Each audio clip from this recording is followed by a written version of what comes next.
So here I am at Freshwater West, just getting ready to go out and do some surveying. It's a beautiful day, surf's sort of rolling in, it smells very much like the sea, so I'm just getting ready and gathering my equipment.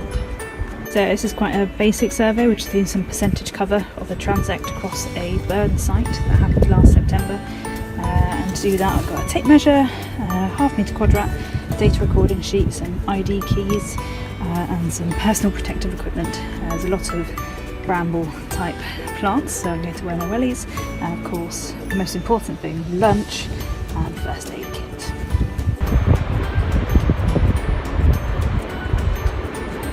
So here we are at Freshwater West, or if you're a big Harry Potter fan, it will also be known as the beach where Dobby died and where Shell Cottage was, which I think was just over there in that region.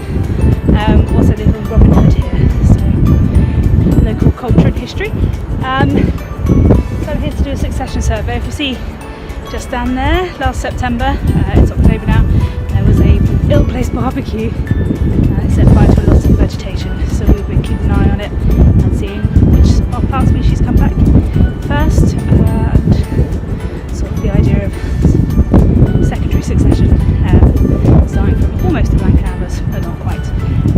So I'm going to go down and make a 50-metre transect and survey along it at 2 metre intervals, I believe. We're now just about midway through the survey. Still got quite a way to go down the end of the tape.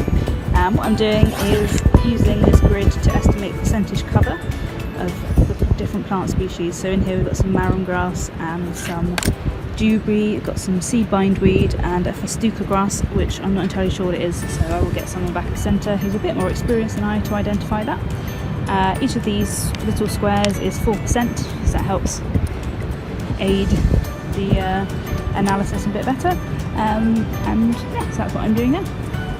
I think you can agree that actually one of the best things about this role is the fieldwork in beautiful locations. It's just stunning. It's, you know, beautiful beach, wonderful surf. I just started to learn how to surf, and it's just